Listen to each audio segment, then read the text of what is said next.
We're live from Georgia, a key battleground state in the race for the White House. In just moments, the current U.S. president will debate the former U.S. president as their party's presumptive nominees, a first in American history. We want to welcome our viewers in the United States and around the world to our studios in Atlanta.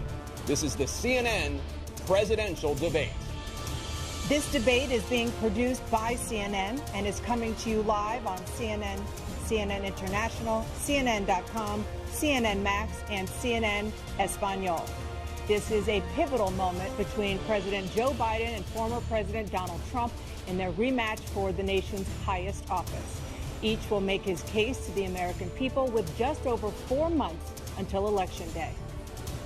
Good evening, I'm Dana Bash, anchor of CNN's Inside Politics and co-anchor of State of the Union. I'm Jake Tapper, anchor of CNN's The Lead and co-anchor of State of the Union. Dana and I will co-moderate this evening. Our job is to facilitate a debate between the two candidates tonight. Before we introduce them, we want to share the rules of the debate with the audience at home. Former President Trump will be on the left side of the screen. President Biden will be appearing on the right. A coin toss determined their positions. Each candidate will have 2 minutes to answer a question and 1 minute each for responses and rebuttals.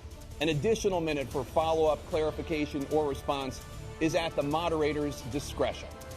When it's time for a candidate to speak, his microphone will be turned on and his opponent's microphone will be turned off. Should a candidate interrupt when his microphone is muted, he will be difficult to understand for viewers at home. At the end of the debate, each candidate will get 2 minutes for closing statements. There is no studio audience tonight. Pre-written notes, props, or contact with campaign staff are not permitted during the debate. By accepting our invitation to debate, both candidates and their campaigns agreed to accept these rules. Now, please welcome the 46th President of the United States, Joe Biden. Folks, how are you?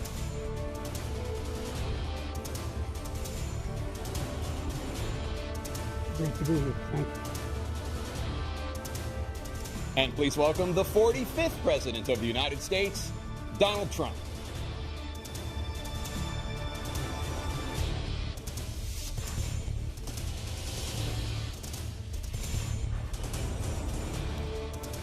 Gentlemen, thanks so much for being here. Let's begin the debate, and let's start with the issue that voters consistently say is their top concern, the economy.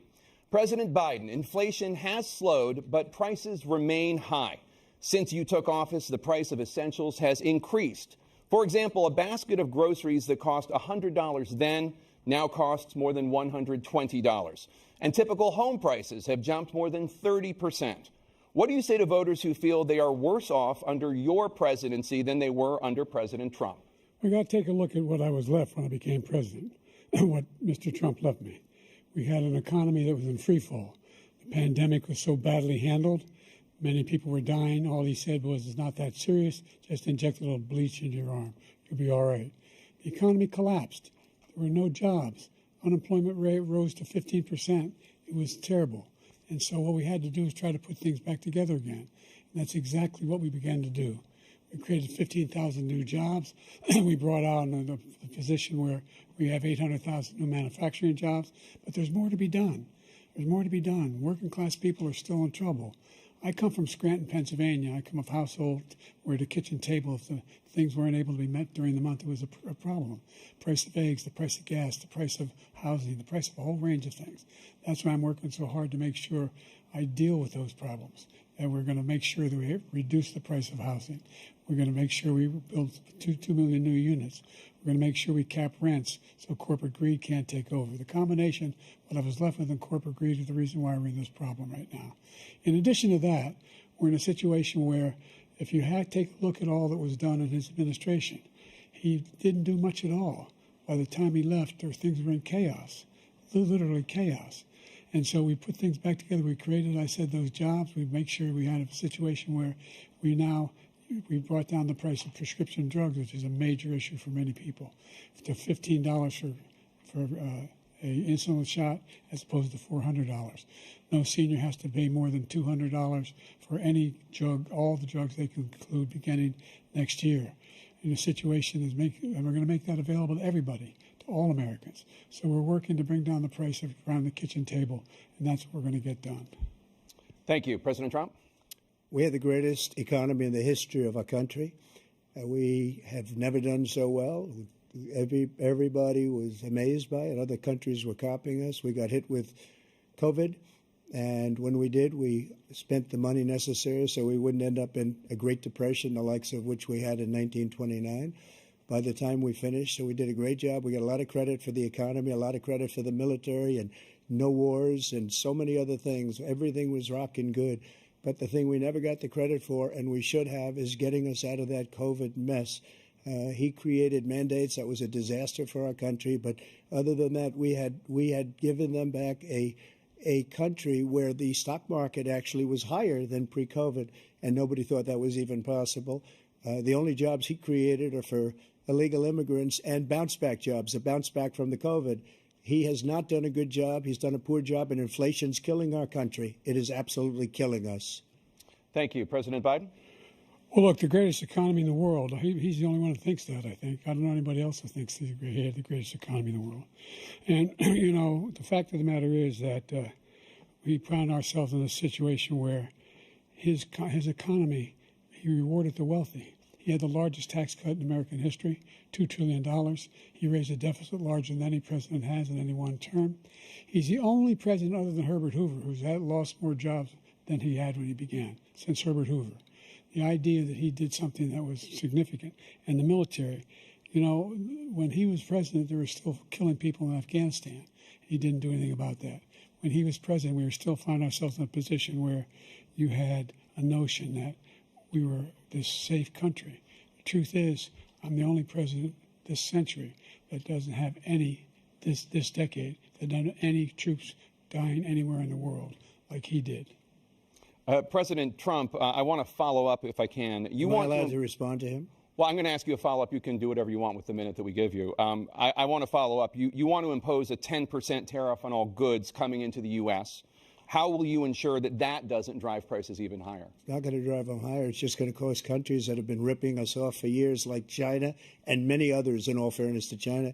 It's going to just force them to pay us a lot of money, reduce our deficit tremendously, and give us a lot of power for other things. But he made a statement. The only thing he was right about is I gave you the largest tax cut in history. I also gave you the largest regulation cut in history. That's why we had all the jobs. And the jobs went down, and then they bounced back, and he's taking credit for bounce-back jobs. You can't do that. He also said he inherited 9% inflation. Now, he inherited almost no inflation, and it stayed that way for 14 months. And then it blew up under his leadership because they spent money like a bunch of people that didn't know what they were doing, and they don't know what they were doing. It was the worst, probably the worst administration in history. There's never been. And as far as Afghanistan is concerned, I was getting out of Afghanistan, but we were getting out with dignity, with strength, with power. He got out. It was the most embarrassing day in the history of our country's life. President Trump, over the last 8 years, under both of your administrations, the national debt soared to record highs. And according to a new nonpartisan analysis, President Trump, your administration approved $8.4 trillion in new debt, while so far, President Biden, you've approved $4.3 trillion in new debt. So, former President Trump, many of the tax cuts that you signed into law are set to expire next year. You want to extend them and go even further, you say. With the U.S. facing trillion-dollar deficits and record debt, why should top earners and corporations pay even less in taxes than they do now? Because the tax cuts spurred the greatest economy that we've ever seen just prior to COVID. And even after COVID, it was so strong that we were able to get through COVID much better than just about any other country. But we spurred, that tax spurred. Now, when we cut the taxes, as an example, the corporate tax was cut down to 21% from 39%, plus beyond that. We took in more revenue with much less tax, and companies were bringing back trillions of dollars back into our country. The country was going like never before, and we were ready to start paying down debt. We were ready to start using the liquid gold right under our feet, the oil and gas right under our feet. We were going to have something that nobody else has had. We got hit with COVID. We did a lot to fix it. I gave him an unbelievable situation with all of the therapeutics and all of the things that we came up with. We gave him something great. Remember, more people died under his administration, even though we had largely fixed it. More people died under his administration than our administration, and we were right in the middle of it, something which a lot of people don't like to talk about. But he had far more people dying in his administration. He did the mandate, which is a disaster, mandating it. The vaccine went out. He did a mandate on the vaccine, which is the thing that people most objected to about the vaccine. And he did a very poor job, just a very poor job. And I will tell you, not only poor there, but throughout the entire world, we're no longer respected as a country. They don't respect our leadership. They don't respect the United States anymore. We're like a third world nation between weaponization of his election, trying to go after his political opponent, all of the things he's done. We've become like a third world nation, and it's a shame. The damage he's done to our country. And I'd love to ask him, and will, why he allowed millions of people to come in here from prisons, jails, and mental institutions to come into our country and destroy our country. President Trump, we will get to immigration later in this block. President Biden, I want to give you an opportunity to respond to this question about the national debt. He had the largest national debt of any president in a 4-year period, number one. Number two, that $2 trillion tax cut benefited the very wealthy. What I'm going to do is fix the tax system. For example, we have 1,000 trillionaires in America. Billionaires in America. And what's happening? They're in a situation where they, in fact, pay 8.2% in taxes. If they just paid 24%, 25%, either one of those numbers, they'd raise $500 billion, I should say, in a 10-year period. We'd be able to wipe out his debt. We'd be able to help make sure that all those things we need to do, child care, elder care, making sure that we continue to strengthen our health care system, making sure that we're able to make every single solitary person eligible for what I've been able to do with the COVID, with dealing with everything we have to do with, look, if we finally beat Medicare. Thank you, President Biden. President Trump? Well, he's right. He did beat Medicare. He beat it to death, and he's destroying Medicare because all of these people are coming in. They're putting them on Medicare. They're putting them on Social Security. They're going to destroy Social Security. This man is going to single-handedly destroy Social Security. These millions and millions of people coming in, they're trying to put them on Social Security. He will wipe out Social Security. He will wipe out Medicare. So he was right in the way he finished that sentence, and it's a shame. What's happened to our country in the last 4 years is not to be believed. Foreign countries, I'm friends with a lot of people, they cannot believe what happened to the United States of America. We're no longer respected. They don't like us. We give them everything they want, and they think we're stupid. They think we're very stupid people.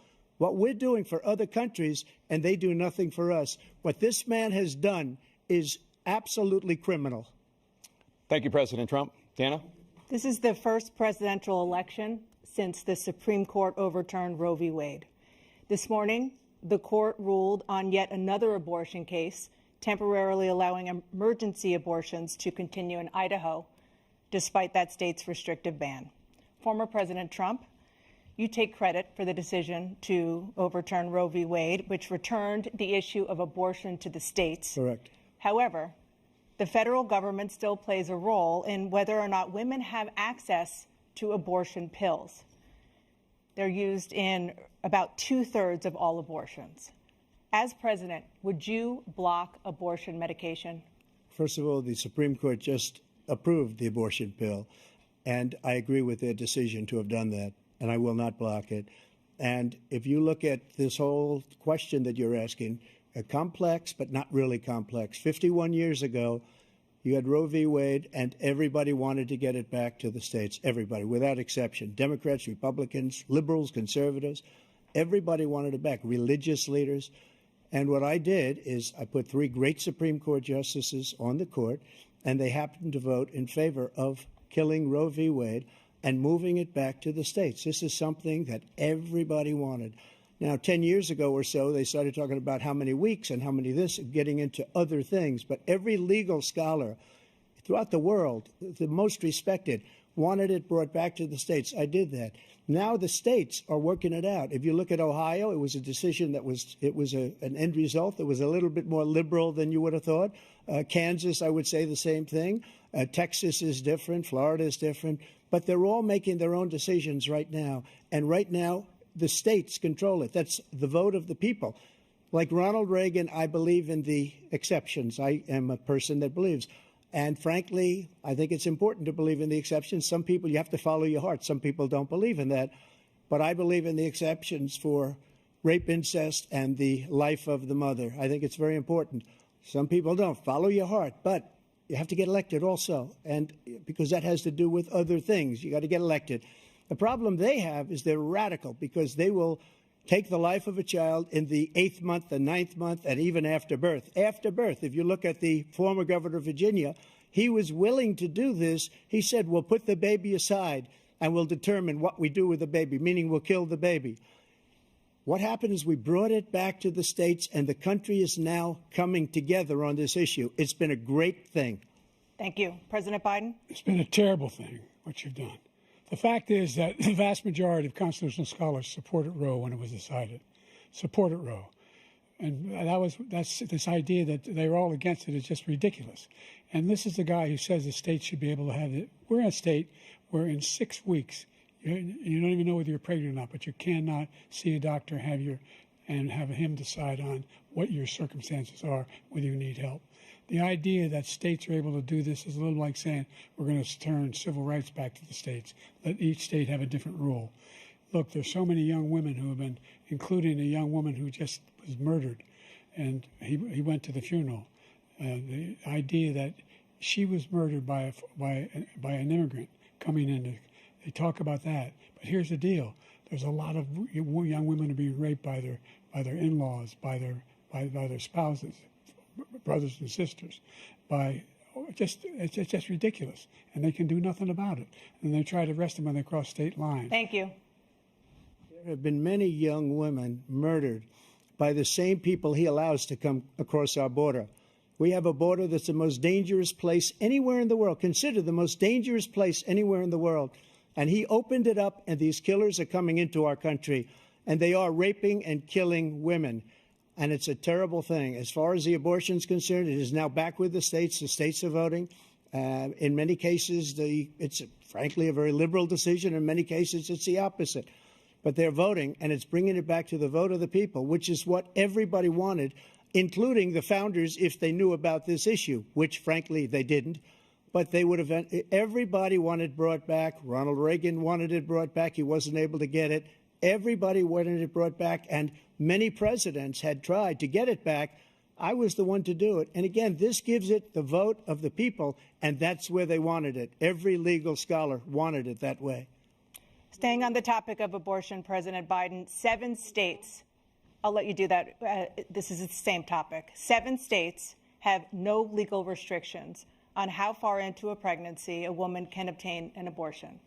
Do you support any legal limits on how late a woman should be able to terminate a pregnancy? I supported Roe v. Wade, which had 3 trimesters.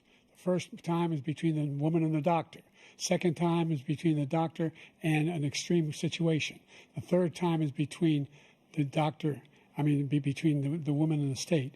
The idea that the politicians, that the founders wanted the politicians to be the ones making decisions about women's health is ridiculous. That's the last. No politician should be making that decision.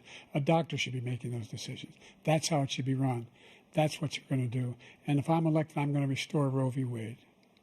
So that means he can take the life of the baby in the 9th month and even after birth, because some states, Democrat run, take it after birth. Again, the former governor of Virginia, put the baby down, then we decide what to do with it. So he's willing to, as we say, rip the baby out of the womb in the 9th month and kill the baby. Nobody wants that to happen, Democrat or Republican. Nobody wants it to happen. You're lying. That is simply not true. The Roe v. Wade does not provide for that. That's not the circumstance. Only if a woman's life is in danger, she's going to die. That's the only circumstance in which that can happen. But we are not for late-term abortion, period. Period, period. Under Roe v. Wade, you have late-term abortion. You can do whatever you want, depending on the state. You can do whatever you want. We don't think that's a good thing. We think it's a radical thing. We think the Democrats are the radicals, not the Republicans. For 51 years, that was the law. 51 years, constitutional scholarship said it was the right way to go. 51 years, and it was taken away because this guy put very conservative members on the Supreme Court. He takes credit for taking it away. What's he going to do? What's he going to do? In fact, if the MAGA Republicans, he gets elected, and the MAGA Republicans control the Congress, and they pass a universal ban on abortion, period, across the board at 6 weeks or 7 or 8 or 10 weeks, something very, very conservative. Is he going to sign that bill? I'll veto it. He'll sign it. Thank you. Let's turn now to the issue of immigration and border security. President Biden, a record number of migrants have illegally crossed the southern border on your watch. Overwhelming border states and overburdening cities such as New York and Chicago, and in some cases causing real safety and security concerns. Given that, why should voters trust you to solve this crisis? Because we worked very hard to get a bipartisan agreement that not only changed all of that, it made sure that we are in a situation where you had no circumstance where they could come across the border with the number of border police there are now. We significantly increased the number of asylum officers. By the way, the Border Patrol endorsed my position. In addition to that, we found ourselves in a situation where when he was president, he was separating babies from their mothers, putting them in cages, making sure the families were separated. That's not the right way to go. What I've done since I've changed the law, what's happened? I've changed it in a way that now you're in a situation where there are 40% fewer people coming across the border illegally. That's better than when he left office. And I'm going to continue to move until we get the total ban on the total initiative relative to what we're going to do with more Border Patrol and more asylum officers. President Trump? I really don't know what he said at the end of that sentence. I don't think he knows what he said either. Look, we had the safest border in the history of our country. The border, all he had to do was leave it. All he had to do was leave it. He decided to open up our border, open up our country to people that are from prisons, people that are from mental institutions, insane asylum, terrorists. We have the largest number of terrorists coming into our country right now, all terrorists, all over the world, not just in South America, all over the world. They come from the Middle East, everywhere. All over the world, they're pouring in. And this guy just left it open. And he didn't need legislation because I didn't have legislation. I said, close the border. We had the safest border in history. In that final couple of months of my presidency, we had, according to Border Patrol, who is great, and by the way, who endorsed me for president, but I won't say that, but they endorsed me for president. Brandon, just speak to him. But look, we had the safest border in history. Now we have the worst border in history. There's never been anything like it. And people are dying all over the place, including the people that are coming up in caravans. Thank you, President Trump. President Biden? The only terrorist who's done anything crossing the border is one who came along and killed under his administration, killed an al-Qaeda person come in his administration, killed 3 American soldiers. That's the only terrorist that's there. I'm not saying that no terrorist ever got through, but the idea they're emptying their prisons, we're welcoming these people, that's simply not true. There's no data to support what he said. Once again, he's exaggerating, he's lying. President Trump, staying on the topic of immigration, you've said that you're going to carry out, quote, the largest domestic deportation operation in American history, unquote.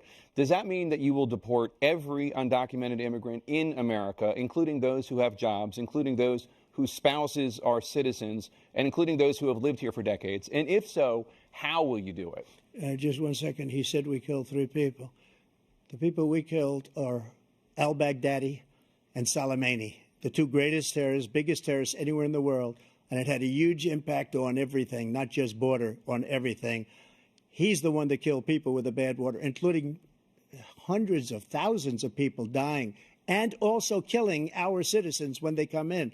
We are living right now in a rat's nest. They're killing our people in New York, in California, in every state in the union, because we don't have borders anymore. Every state is now a border.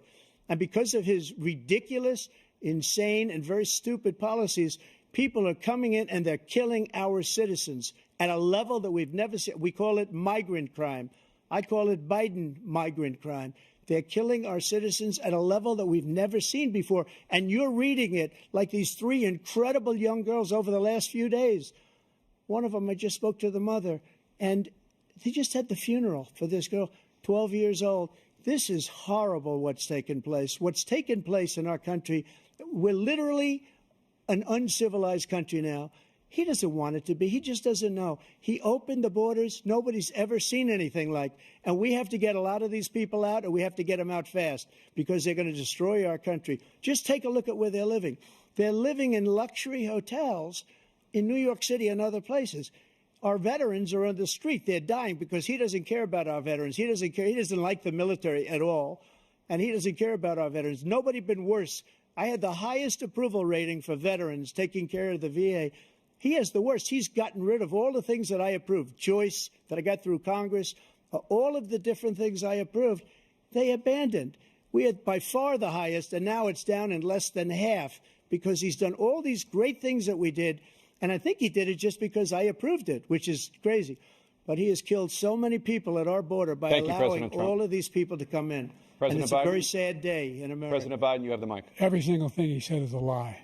Every single one. For example, veterans are a hell of a lot better off since I passed the PACT Act. 1 million of them now have insurance, and their families have it.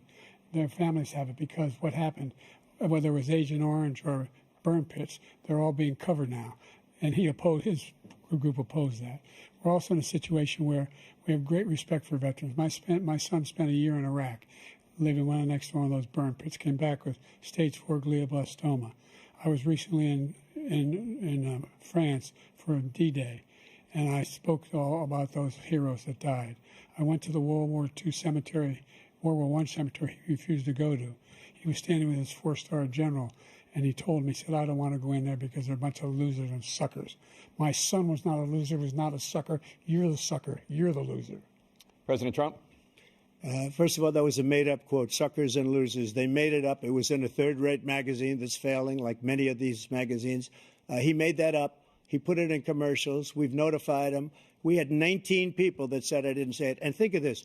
Who would say I'm at a cemetery or I'm talking about our veterans? Because nobody's taken better care. I'm so glad this came up, and he brought it up.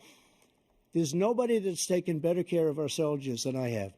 To think that I would, in front of generals and others, say suckers and losers. We have 19 people that said it was never said by me. It was made up by him, just like Russia was made up, just like the 51 intelligence agents are made up. Just like the new thing with the 16 economists are talking, it's the same thing. 51 intelligence agents said that the laptop was Russia disinformation. It wasn't. That came from his son, Hunter. It wasn't Russia disinformation. He made up the suckers and losers, so he should apologize to me right now. 4-star general standing to your side who was on your staff who said you said it, period. That's number one.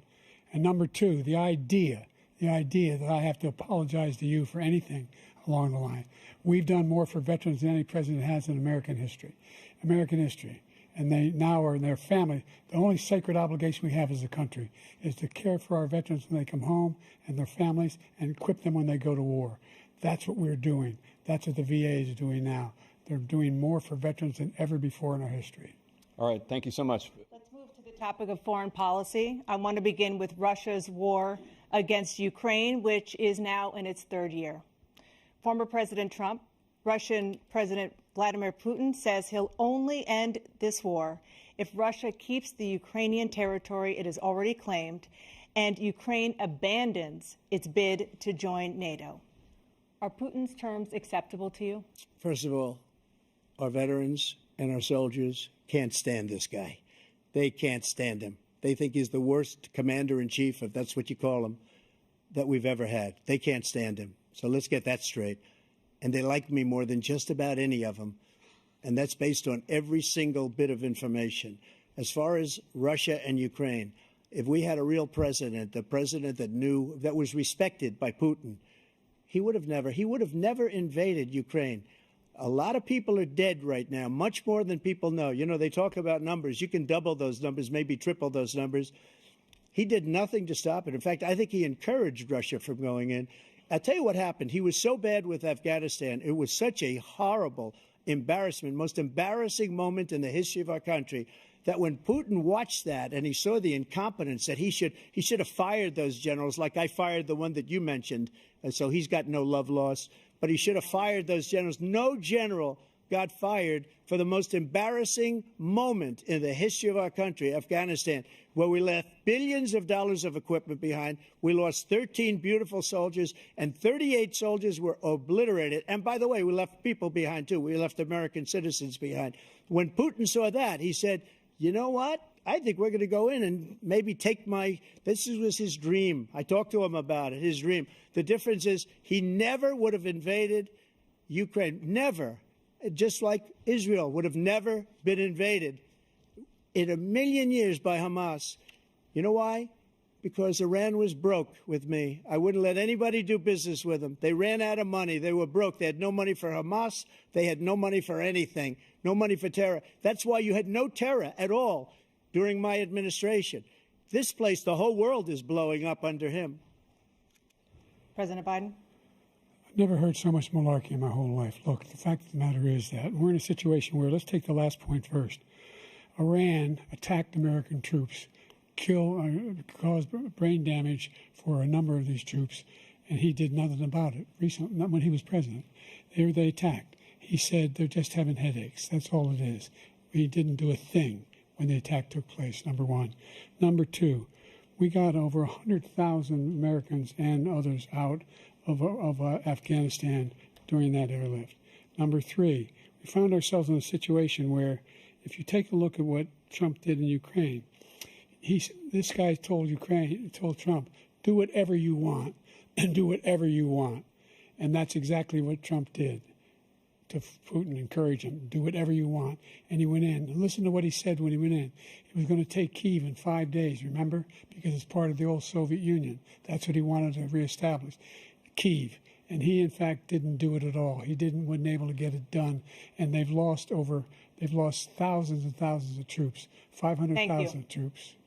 President Trump, as I come back to you for 1 minute, I just want to go back to my original question, which is, are Putin's terms acceptable to you? Keeping the territory in Ukraine? No, they're not acceptable.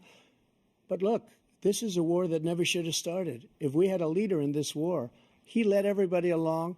He's given $200 billion now or more to Ukraine. He's given $200 billion. That's a lot of money. I don't think there's ever been anything like it. Every time that Zelensky comes to this country, he walks away with $60 billion. He's the greatest salesman ever.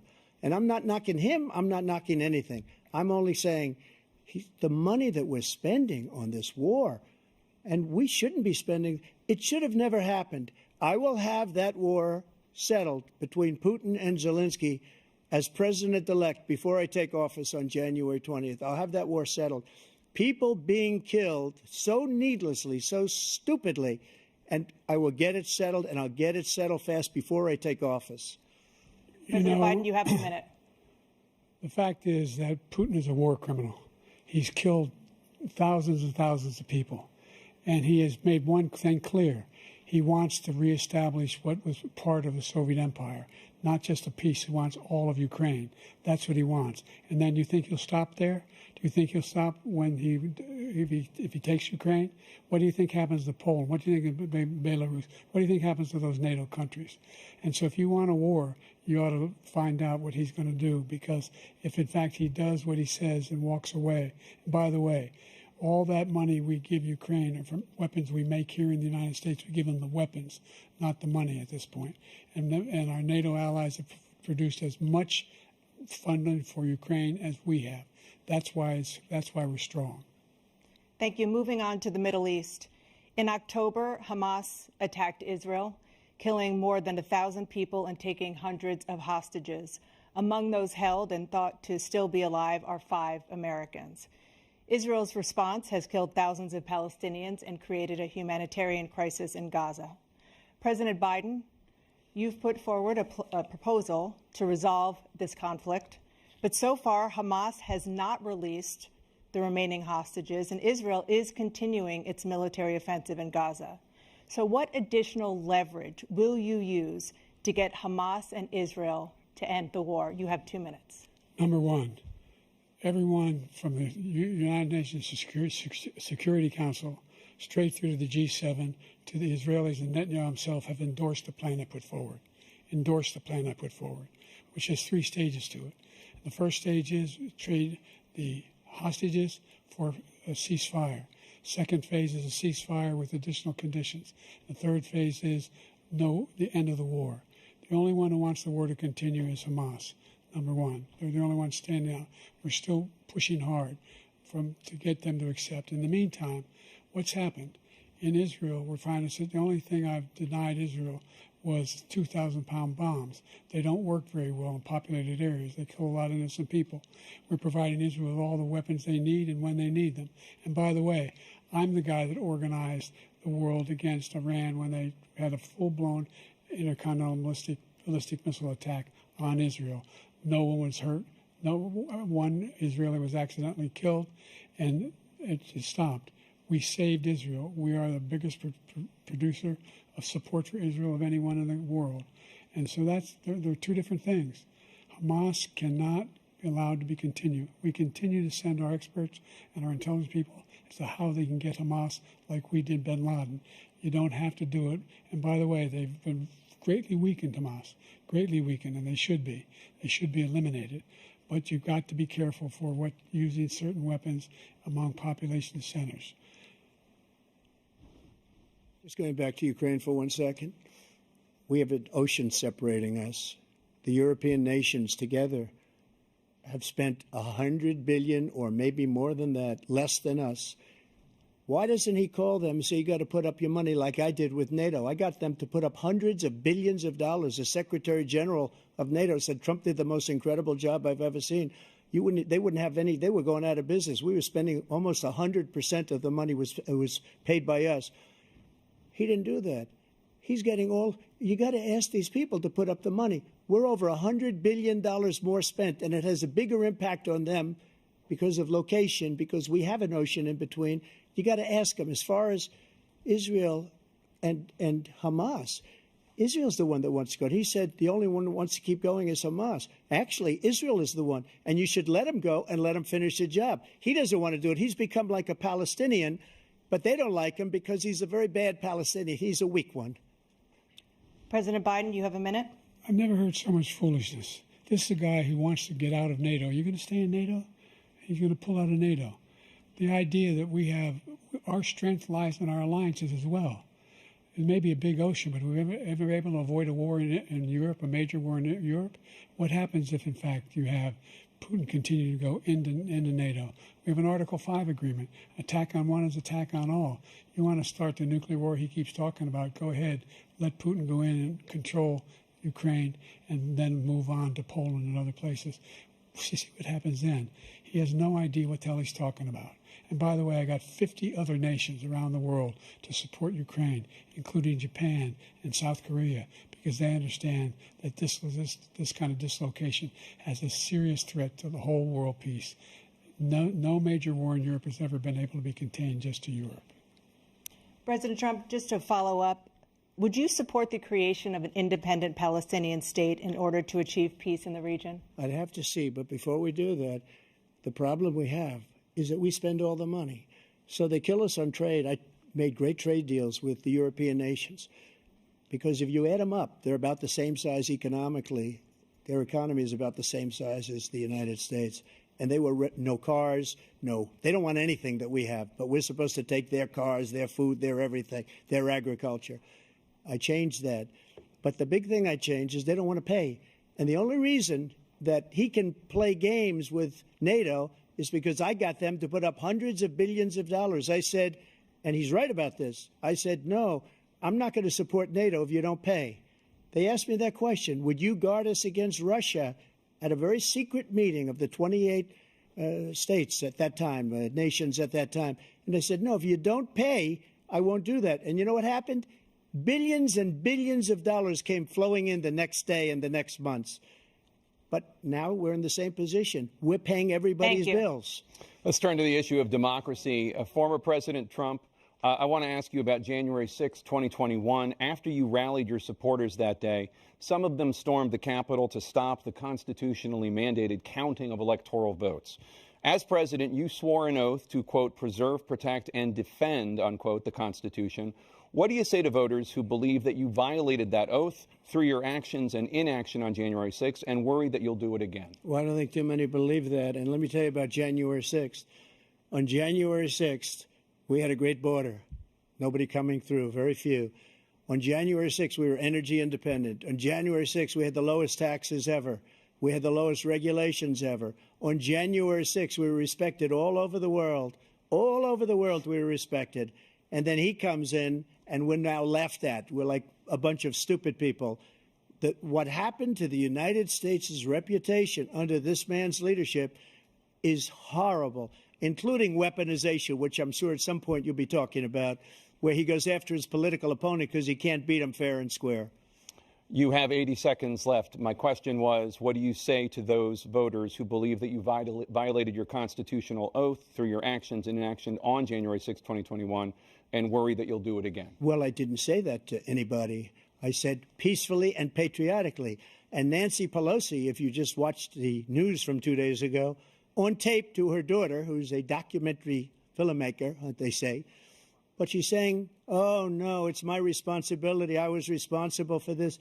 Because I offered her 10,000 soldiers or National Guard, and she turned them down. And the mayor in writing, by the way, the mayor, in writing, turned it down, the mayor of D.C. They turned it down. I offered 10,000 because I could see, I had virtually nothing to do. They asked me to go make a speech. I could see what was happening. Everybody was saying they're going to be there on January 6th. They're going to be there. And I said, you know what? There's a lot of people coming. You could feel it. You could feel it, too, and you could feel it. And I said, they ought to have some National Guard or whatever. And I offered it to her. And she now admits that she turned it down. And it was the same day she was, I don't know, she can't be very happy with her daughter because it made her into a liar. She said, I take full responsibility for January 6th. President Biden? Look, he encouraged those folks to go up on Capitol Hill, number one. I sat in that dining room off the Oval Office. He sat there for 3 hours watching, begging, being begged by his vice president and a number of his colleagues on the Republican side as well to do something, to call for a stop, to end it. Instead, they talked about these people being patriots and great patrons of America. In fact, he says he'll now forgive them for what they've done. They've been convicted. He says he wants to commute their sentences and say that no. But he went to every single court in the nation. I don't know how many cases, scores of cases, including the Supreme Court, and they said, no, this guy is responsible for doing what was done. He didn't do a damn thing, and these people should be in jail, and they should be the ones who are being held accountable. And he wants to let them all out. And now he says if he loses again, such a whiner that he is, that it could be a bloodbath. Thank you, President Biden. President Trump? What they've done to some people that are so innocent, you ought to be ashamed of yourself. What you have done, how you've destroyed the lives of so many people. When they ripped down Portland, when they ripped down many other cities, you go to Minnesota, Minneapolis, what they've done there, with the fires all over the city. If I didn't bring in the National Guard, that city would have been destroyed. When you look at all of they took over big chunks of Seattle. I was all set to bring in the National Guard. They heard that. They saw them coming, and they left immediately. What he said about this whole subject is so off. Peacefully patriotic. One other thing. The Unselect Committee, which is basically two horrible Republicans that are all gone now out of office, and Democrats, all Democrats, they destroyed and deleted all of the information they found because they found out we were right. We were right. And they deleted and destroyed all of the information. They should go to jail for that. If a Republican did that, they'd go to jail. Thank you, President Trump. President Biden, I want to give you a minute. The only person on this stage is a convicted felon is the man I'm looking at right now. And the fact of the matter is, what he's telling you is simply not true. The fact is that there was no effort on his part to stop what was going on up in Capitol Hill. And all those people, every one of those who were convicted, deserves to be convicted. The idea that they didn't kill somebody, just went in and broke down doors, broke the windows, occupied offices, turned over desks, turned them over statues. The idea that those people are patriots? Come on. When I asked him the first two debates we had, first time around, I said, will you denounce the Proud Boys? He said, no, I'll tell them to stand by. The idea he's refusing, will you denounce these guys? Will you denounce the people we're talking about now? Will you denounce the people who attacked that Capitol? What are you going to do? I'm going to give you a minute, President Trump, for a follow-up question I have. After a jury convicted you of 34 felonies last month, you said if reelected, you would, quote, have every right to go after, unquote, your political opponents. You just talked about members of the Select Committee on January 6th going to jail. Your main political opponent is standing on stage with you tonight. Can you clarify exactly what it means about you feeling you have every right to go after your political opponents? Well, I said my retribution is going to be success. We're going to make this country successful again, because right now it's a failing nation. My retribution is going to be success. But when he talks about a convicted felon, his son is a convicted felon at a very high level. His son is convicted, going to be convicted probably numerous other times. Should have been convicted before, but his Justice Department let the statute of limitations lapse on the most important things.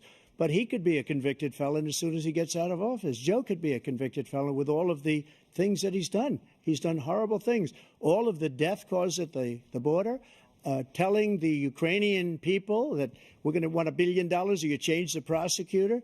Otherwise, you're not getting $1 billion. If I ever said that, that's quid pro quo.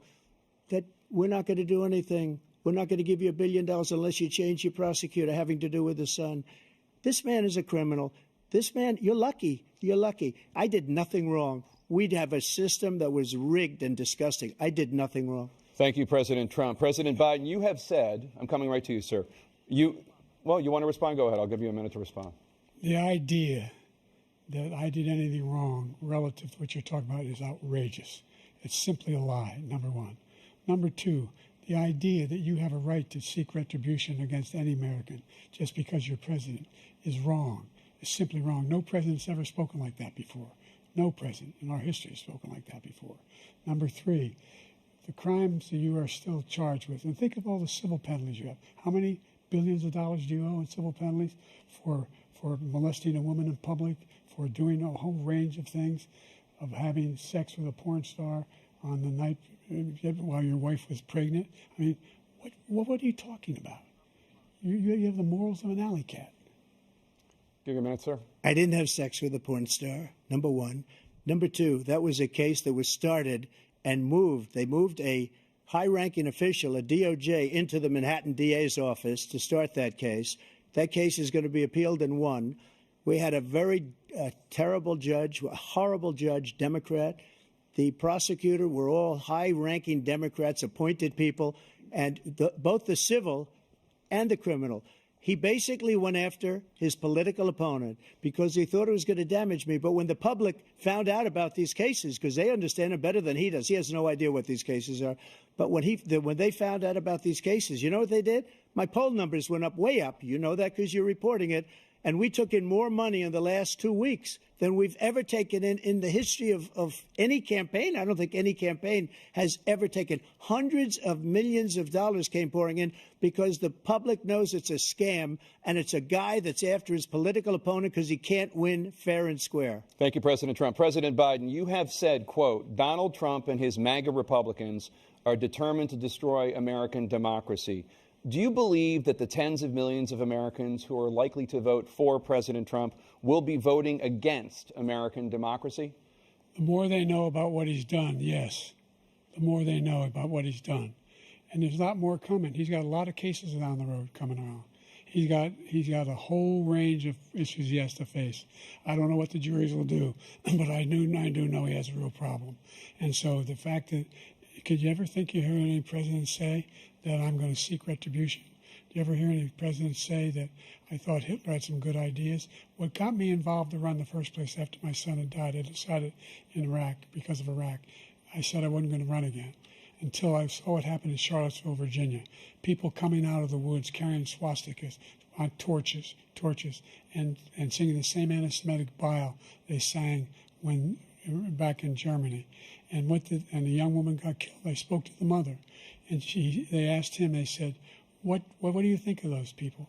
The ones who got killed, the one who tried to stop it, and the ones," he said, "I think they're fine people on both sides." What American president would ever say, Nazis coming out of fields carrying torches, singing the same anti-Semitic bile, carrying swastikas, were fine people? And this is the guy who says Hitler's done some good things. I'd like to know what they are. The good things Hitler's done, that's what he said. This guy has no sense of American democracy.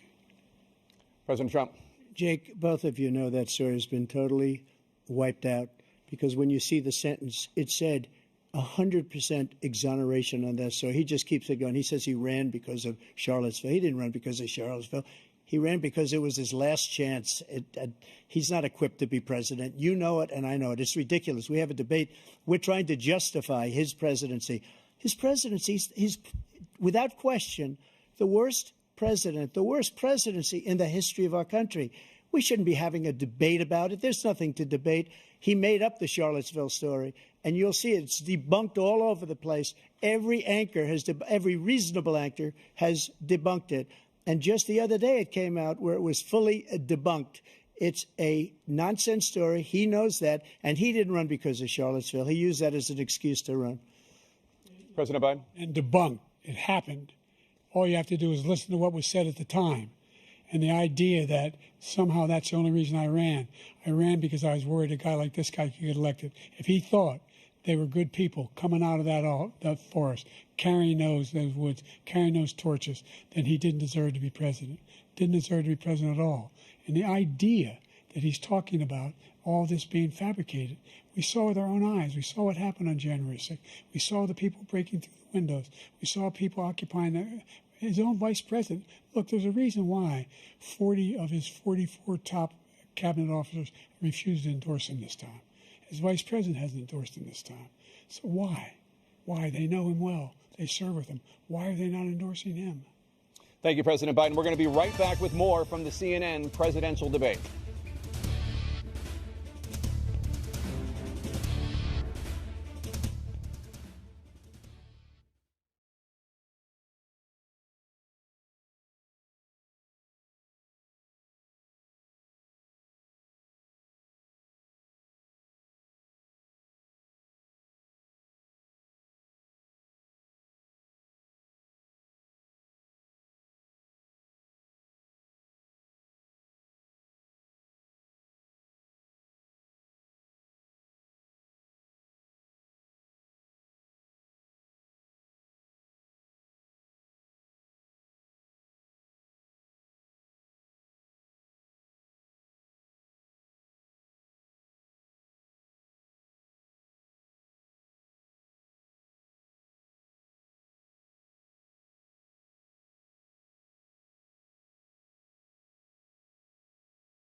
Welcome back to the CNN presidential debate live from Georgia.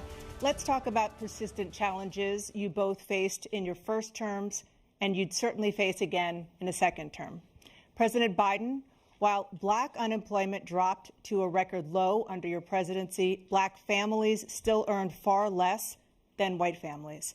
Black mothers are still 3 times more likely to die from pregnancy-related causes, and black Americans are imprisoned at 5 times the rate of white Americans. What do you say to black voters who are disappointed that you haven't made more progress? They acknowledge they made a lot of progress, number one. The fact of the matter is there's more small black businesses that have been started than any time in history. Number two, the wages of black unemployment is the lowest level it's been in a long, long time.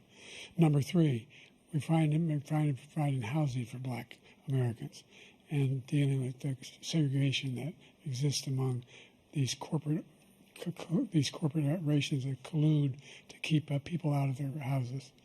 And in addition to that, we find that the impact on the choice that black families have to make relative to child care is incredibly difficult. When we did the first major piece of legislation in the past, I was able to reduce black child care costs. I cut them in half. We got to make sure we provide for child care costs. We got to make sure, because when you provide those child care protections, you increase economic growth because more people can be in the job market. So there's more to be done, considerably more to be done. But we've done a great deal so far, and I'm not letting up, and they know it. You have 49 seconds left. What do you say to black voters who are disappointed with the progress so far? I say I don't blame them for being disappointed. Inflation is still hurting them badly. For example, I provided for the idea that any black family, first-time home buyer, should get a $10,000 tax credit to be able to buy their first home so they can get started. I made sure that we're in a situation where all those black families and those black individuals who had to take out student loans that were ballooning, that if they were engaged in nursing, doctor, and anything having to do with volunteerism, if they paid their bills for 10 years on their student debt, all the rest is forgiven after 10 years. Millions have benefited from that. And we're going to do a whole lot more for black families. Thank you, President Trump. And he caused the inflation. He's blaming inflation, and he's right, it's been very bad. He caused the inflation, and it's killing black families and Hispanic families and just about everybody. It's killing people. They can't buy groceries anymore. They can't. You look at the cost of food where it's doubled and tripled and quadrupled. They can't live. They're not living anymore. He caused this inflation. I gave him a country with essentially no inflation. It was perfect. It was so good. All he had to do is leave it alone. He destroyed it with his Green New scam and all this money that's being thrown out the window. He caused inflation. As sure as you're sitting there, the fact is that his big kill on the black people is the millions of people that he's allowed to come in through the border. They're taking black jobs now, and it could be 18, it could be 19, and even 20 million people. They're taking black jobs, and they're taking Hispanic jobs, and you haven't seen it yet, but you're going to see something that's going to be the worst in our history. Thank you. President Biden? There was no inflation when I became president. You know why? The economy was flat on its back. 15% unemployment. He decimated the economy, absolutely decimated the economy. That's why there was no inflation at the time. There were no jobs. We provided thousands of millions of jobs for individuals who are in all communities, including minority communities. We made sure that they have health insurance. We have covered, the ACA has increased. I made sure that there are $8,000 per person in a family to get written off for health care. But this guy wants to eliminate that. They tried 50 times. He wants to get rid of the ACA again, and they're going to try again if they win. You find ourselves in a position where the idea that we're not doing any, we put more police on the street than any administration has. He wants to cut the cops. We're providing for equity and making sure people have a shot to make it. There's a lot going on, but in inflation, he caused it by his tremendous malfeasance in the way he handled the pandemic. Thank you. Another persistent challenge is the climate crisis. 2023 was the hottest year in recorded history, and communities across The country are confronting the devastating effects of extreme heat, intensifying wildfires, stronger hurricanes, and rising sea levels. Former President Trump, you've vowed to end your opponent's climate initiatives, but will you take any action as president to slow the climate crisis? Well, let me just go back to what he said about the police, how close the police are to him. Almost every police group in the nation from every state is supporting Donald J. Trump. Almost every police group.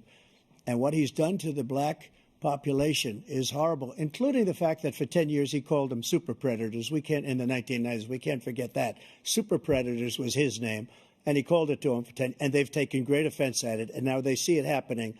But when they see what I did for criminal justice reform and for the historically black colleges and universities, where I funded them and got them all funded, and the opportunity zones with Tim, as you know, Tim Scott was incredible. He did a great job. Great senator from South Carolina. He came to me with the idea, and it was a great idea. It's one of the most successful economic development acts ever in the country, opportunity zones.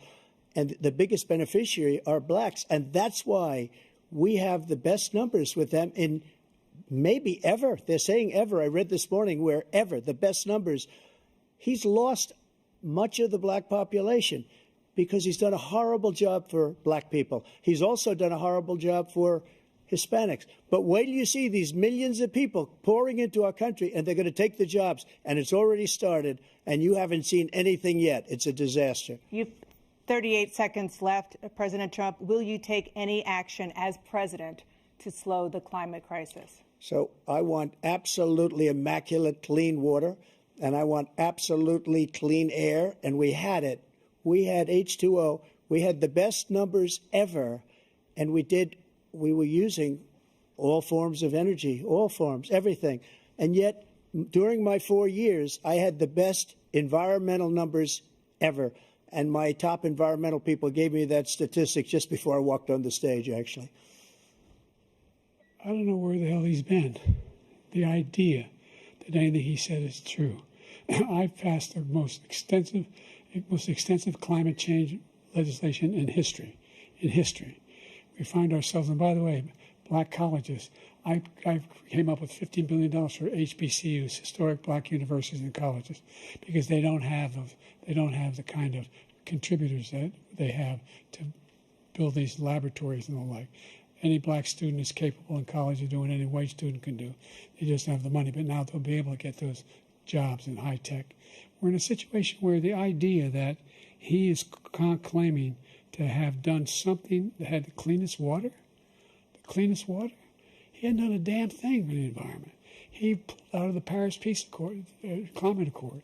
I immediately joined it because if we reach 1.5 degrees Celsius at any one point, there's no way back. The only existential threat to humanity is climate change, and he didn't do a damn thing about it. He wants to undo all that I've done. The Paris Accord was going to cost us $1 trillion. And China nothing, and Russia nothing, and India nothing. It was a ripoff of the United States. And I ended it because I didn't want to waste that money because they treat us horribly. We were the only ones who was costing us money. Nobody else was paying into it. And it was a disaster. But everything that he said just now, I'll give you an example. I heard him say before insulin. I'm the one that got the insulin down for the seniors. I took care of the seniors. What he's doing is destroying all of our medical programs because the migrants coming in, they want everybody. And look, I have the biggest heart on the stage, I guarantee you that.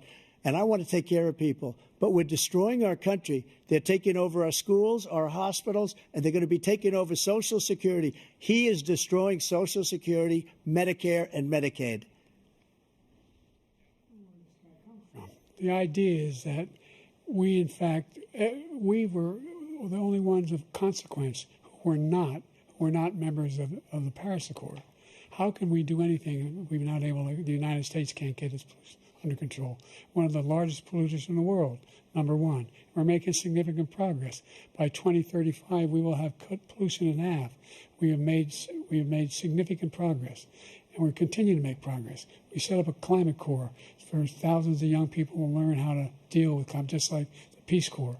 And we're moving in directions that are going to significantly change the elements of cause of pollution. But the idea that he claims that he has the biggest heart up here, and he's really concerned about pollution and about climate. I've not seen any indication of that. And by the way, with regard to prescription drugs, one company agreed that they would reduce the price to $35, which I was calling for, one, voluntarily. I made sure every company in the world, every pharmaceutical company, cannot have to pay. Thank you.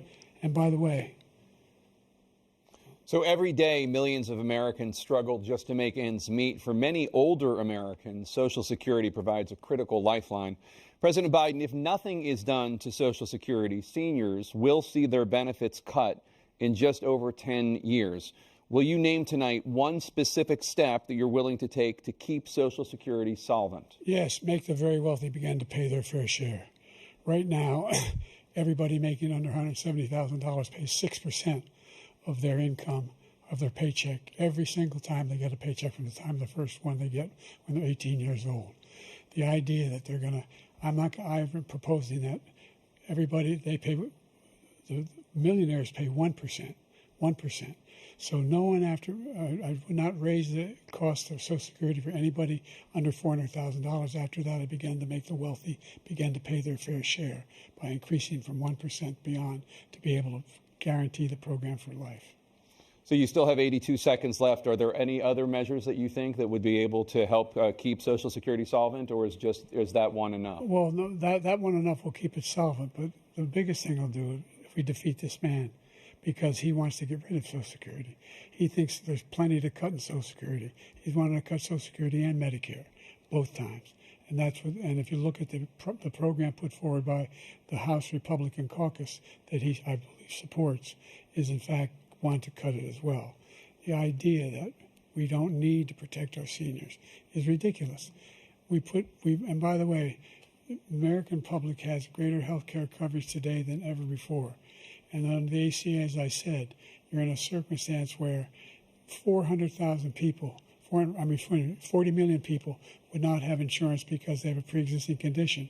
Only thing that allows them to have that insurance is the fact that they, in fact, are part of the ACA. And by the way, the other thing is, we're in a situation where we talk about education for black communities. I've raised the amount of money for Pell Grants by another $8,000. So anybody making under $70,000 a year is going to be able to get $15,000 towards their tuition. He just doesn't know what he's talking about. Thank you, President Biden. President Trump.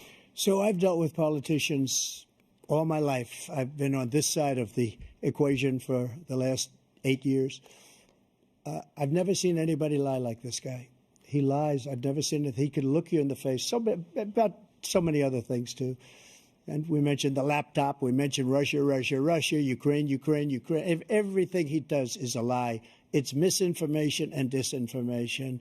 The losers and suckers story that he made up is a total lie on the military. It's a disgrace. But Social Security, he's destroying it because millions of people are pouring into our country, and they're putting them onto Social Security. They're putting them onto Medicare, Medicaid. They're putting them in our hospitals. They're taking the place of our citizens. What they're doing to the VA, to our veterans, is unbelievable. Our veterans are living in the street, and these people are living in luxury hotels. He doesn't know what he's doing, and it's really coming back. I've never seen such anger in our country before. President Biden. The idea that veterans are not being taken care of, I told you before. And by the way, when I said suckers and losers, he acknowledged after that he fired that general.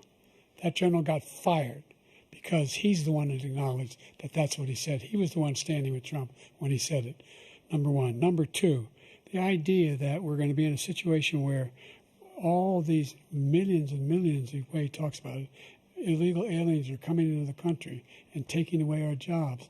There's a reason why we have the fastest growing economy in the world, the reason why we have the most successful economy in the world. We're doing better than any other nation in the world. And by the way, those 15 Nobel laureates he talked about being phony, those 15 Nobel laureates, economists, they all said that if Trump is reelected, we're likely to have a recession and inflation is going to increasingly go up. And by the way, worst president in history, 159 presidential scholars voted him the worst president in the history of the United States of America. President Biden, thank you so much. Let's turn to the cost of child care, which many American families struggle to afford. President Trump, both you and President Biden have tried to address this issue. But the average cost of child care in this country has risen to more than $11,000 a year per child. For many families, the cost of child care for 2 children is more than their rent. In your second term, what would you do to make child care more affordable? Just to go back, the general got fired because he was no good.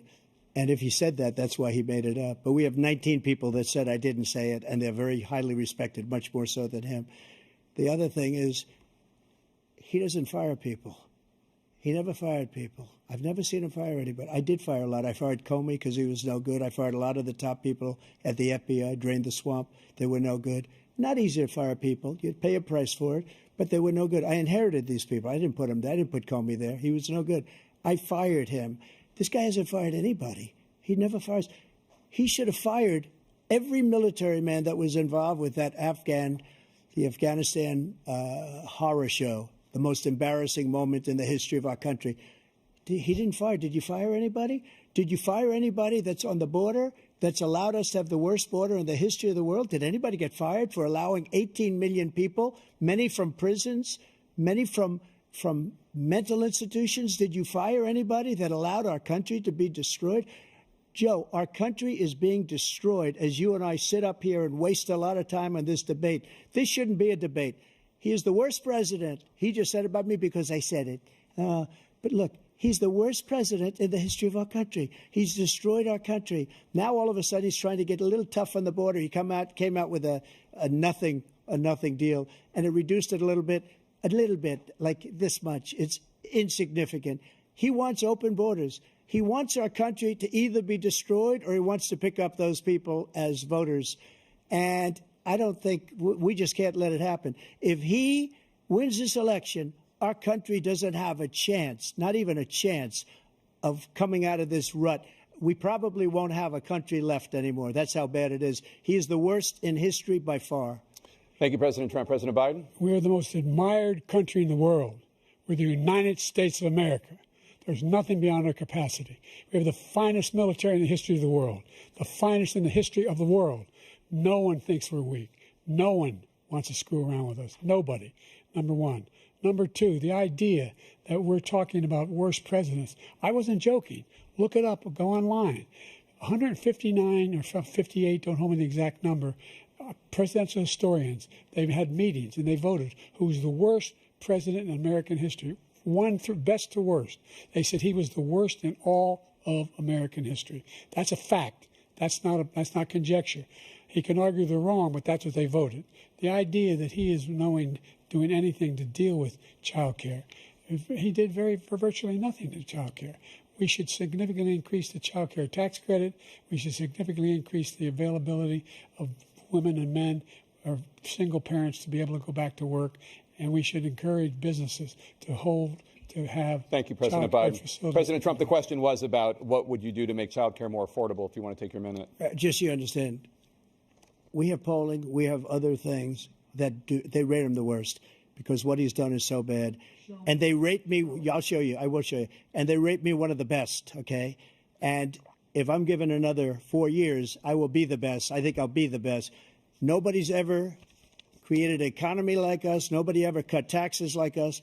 He's the only one I know. He wants to raise your taxes by 4 times. He wants to raise everybody's taxes by 4 times. He wants the Trump tax cuts to expire. So everybody, including the two of you, are going to pay 4 to 5 times. Nobody ever heard of this before. All my life, I'd grow up and I'd see politicians talking about cutting taxes. When we cut taxes, as I said, we did more business. Apple and all these companies, they were bringing money back into our country.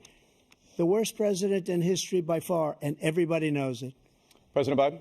Look, the fact of the matter is that he's dead wrong about, he's increased the tariff, he will increase the taxes on middle-class people. I said I'd never raise the tax on anybody making less than $400,000. I didn't. But this tariff is 10% tariffs. Everything coming in the country, you know what the economists say?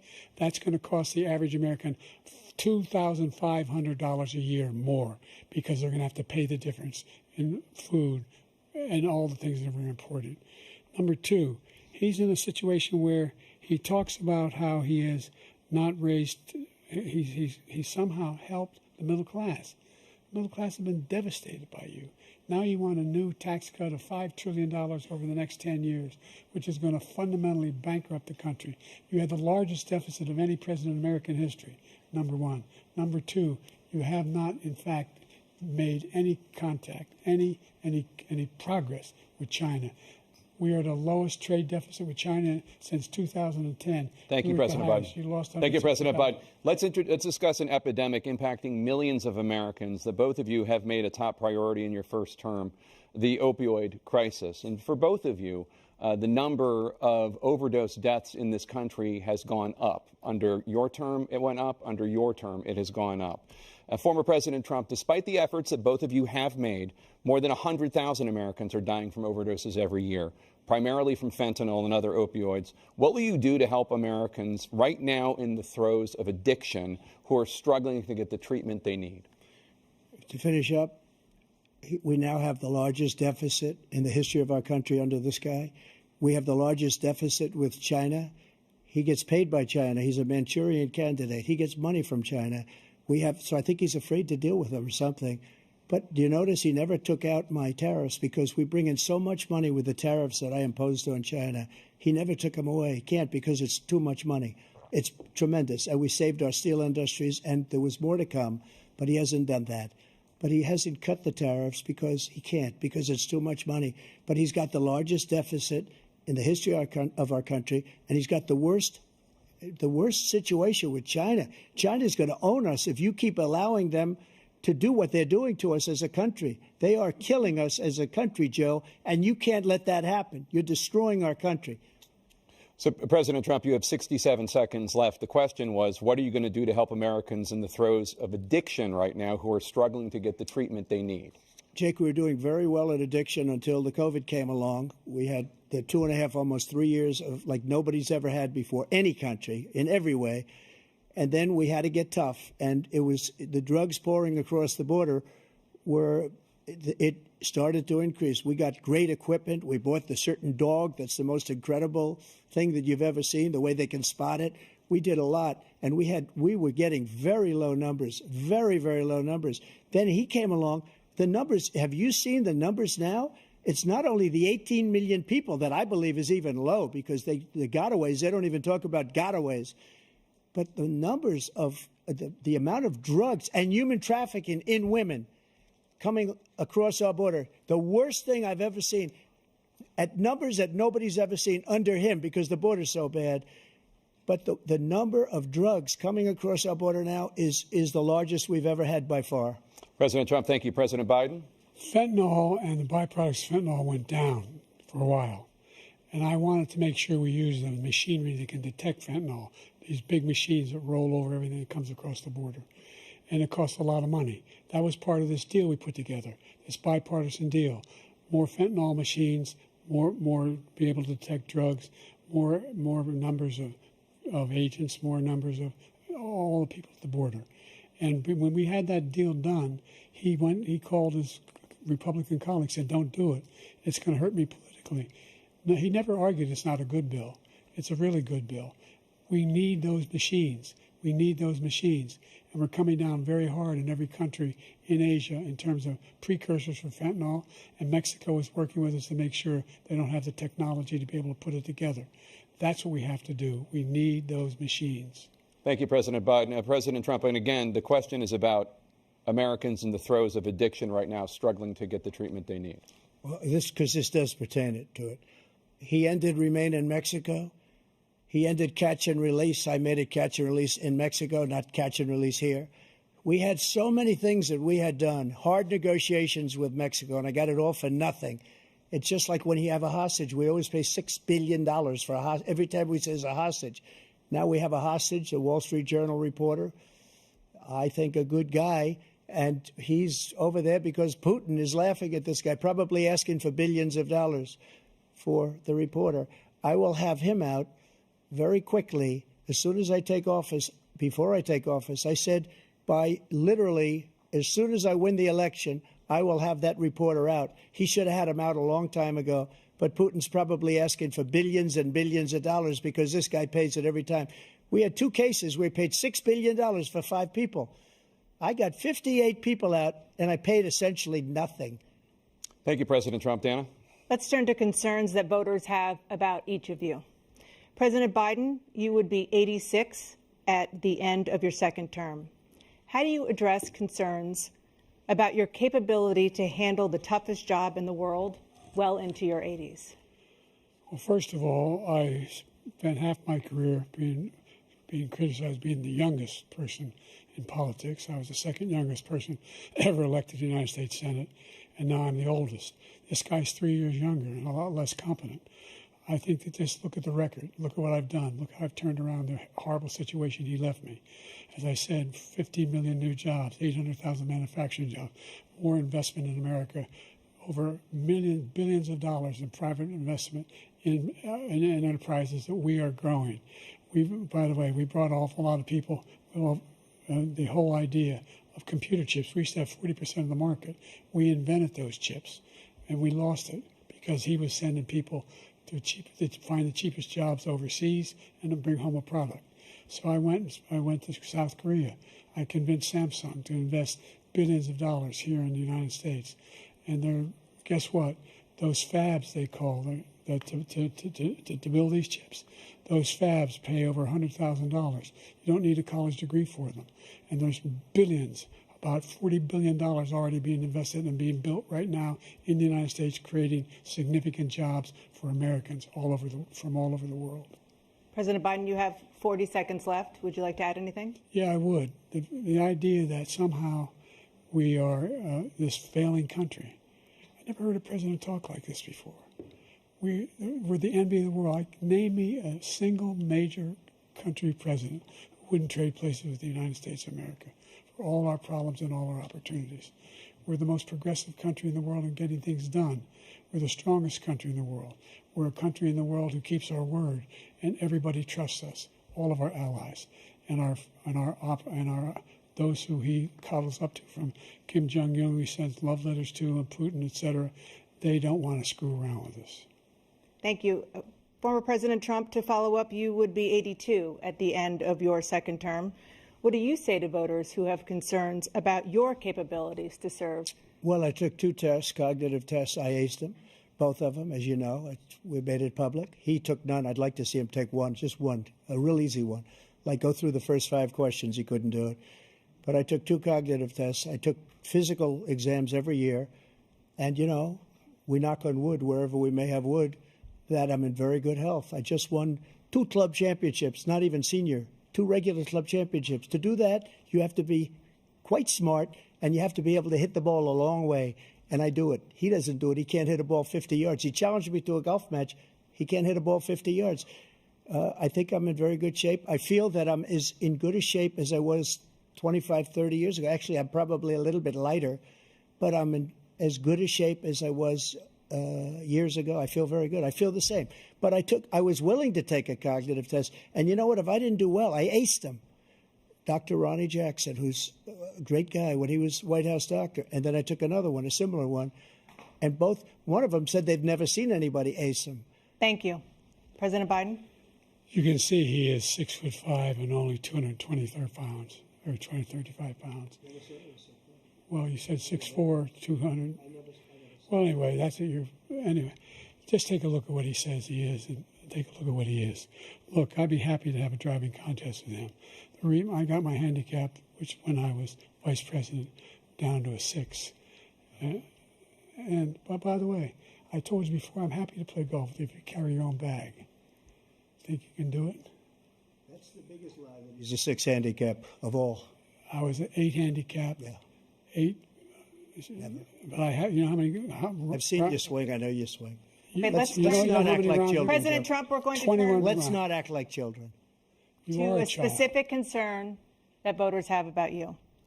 Will you pledge tonight that once all legal challenges have been exhausted, that you will accept the results of this election, regardless of who wins, and you will say right now that political violence in any form is unacceptable? Well, I shouldn't have to say that, but of course I believe that. It's totally unacceptable. And if you would see my statements that I made on Twitter at the time, And also my statement that I made in the Rose Garden, you would say is one of the strongest statements you've ever seen. In addition to the speech I made in front of, I believe, the largest crowd I've ever spoken to. And I will tell you, nobody ever talks about that. They talk about a relatively small number of people that went to the Capitol and in many cases were ushered in by the police. And as Nancy Pelosi said, it was her responsibility, not mine. She said that loud and clear. But the answer is, if the election is fair, free, and I want that more than anybody. And I'll tell you something.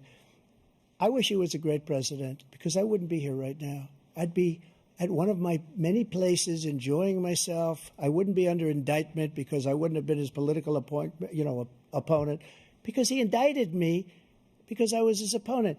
I wish he was a great president. I would rather have that. I wouldn't be here.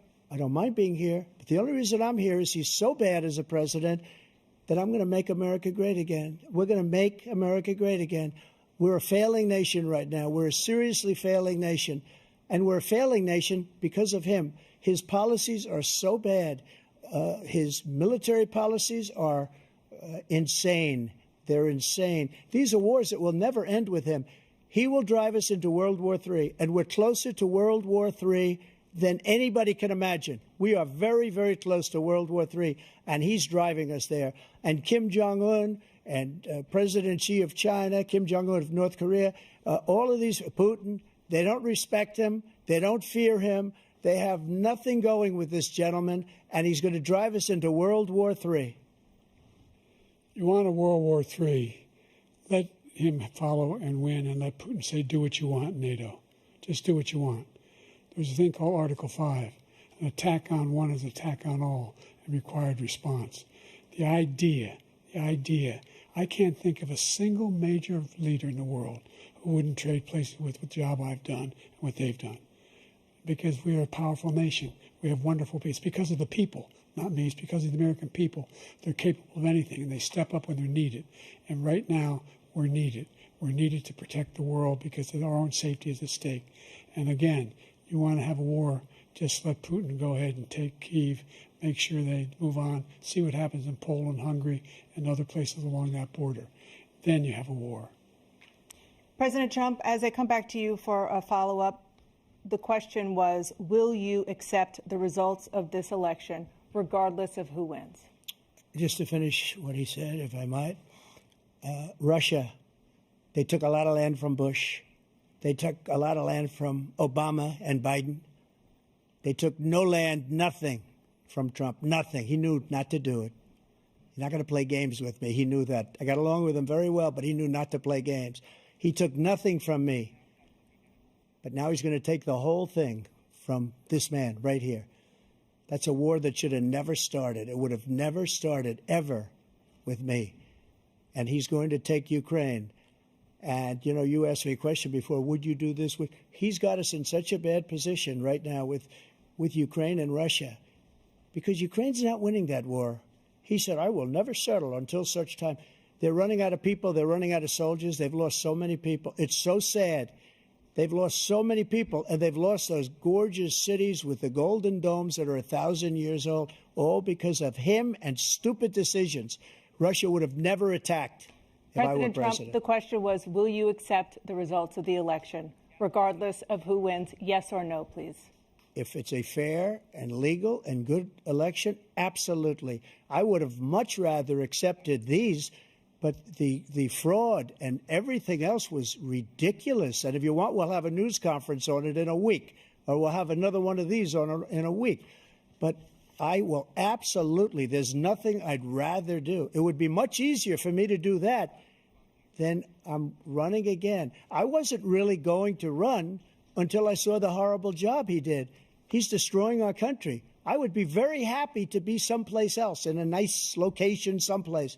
And again, no indictments, no political opponent stuff, because it's the only way he thinks he can win. But unfortunately, it's driven up my numbers and driven them up to a very high level because the people understand it. Well, let's see what your numbers are when this election is over. Let's see. You're a whiner.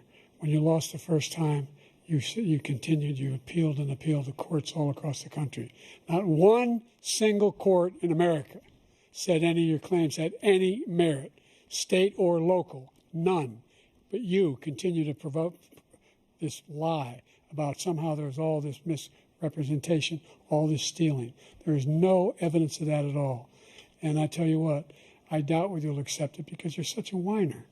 The idea if you lose again, you accepting anything, you can't stand the loss. Something snapped in you when you lost the last time. We'll be right back with more from the CNN presidential debate, live from Georgia.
It is now time for the candidates to deliver their closing statements as predetermined by a coin toss. We're going to begin with you, President Biden. You have 2 minutes.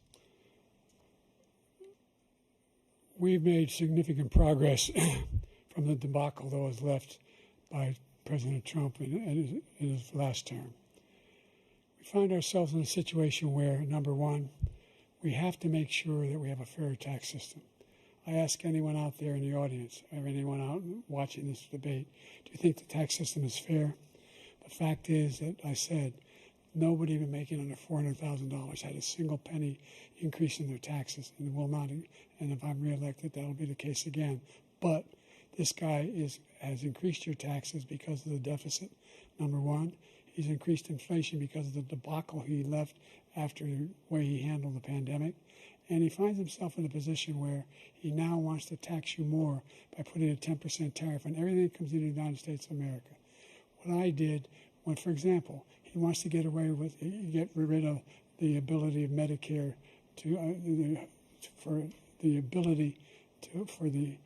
us to be able to negotiate drug prices with the big pharma companies. Well, guess what? We got it down to $35 for insulin instead of $400. No more than $2,000 for every senior, no matter how much prescription they need. You know what that did? That reduced the federal debt by $160 billion over 10 years because the government doesn't have to pay the exorbitant prices. I'm going to make that available to every senior all along, it's happening now, and everybody in America. He wants to get rid of that. I'm going to make sure that we have child care. We're going to significantly increase the credits people have for child care. I'm going to make sure we do something about what we're doing on lead pipes and all the things that are causing health problems for people across the country. We're going to continue to fight to bring down inflation and give people a break. Thank you, President Biden. President Trump, you now have 2 minutes for your closing statement. Like so many politicians, this man is just a complainer. He said, we want to do this, we want to do that, we want to get rid of this tax, that tax. But he doesn't do anything. All he does is make our country unsafe by allowing millions and millions of people to pour in. Our military doesn't respect him. We look like fools in Afghanistan. We didn't stop Israel. It was such a horrible thing that would have never happened. It should have never happened. Iran was broke. Anybody that did business with Iran, including China, they couldn't do business with the United States. They all passed. Iran was broke. They had no money for Hamas or Hezbollah, for terror, no money whatsoever. Again, Ukraine should have never happened. He talks about all this stuff, but he didn't do it. For 3.5 years, we're living in hell. We have the Palestinians and we have everybody else rioting all over the place. You talk about Charlottesville. This is 100 times Charlottesville, 1,000 times. The whole country is exploding because of you, because they don't respect you, and they have to respect their president, and they don't respect you throughout the world. What we did was incredible. We rebuilt the military. We got the largest tax cut in history, the largest regulation cut in history. The reason he's got jobs is because I cut the regulations that gave jobs, but he's putting a lot of those regulations back on. All of the things that we've done, nobody's never seen anything like. Even from a medical standpoint, right to try, where we can try space-age materials instead of going to Asia or going to Europe and trying to get when you're terminally ill. Now you can go and you can get something. You sign a document. They've been trying to get it for 42 years. But you know what we did for the military was incredible. Choice for our soldiers, where our soldiers, instead of waiting for 3 months to see a doctor, can go out and get themselves fixed up and readied up and take care of themselves, and they're living. And that's why I had the highest approval rating in the history of the VA. So all of these things, we're in a failing nation, but it's not going to be failing anymore. We're going to make it great again. Thank you, former President Trump, President Biden.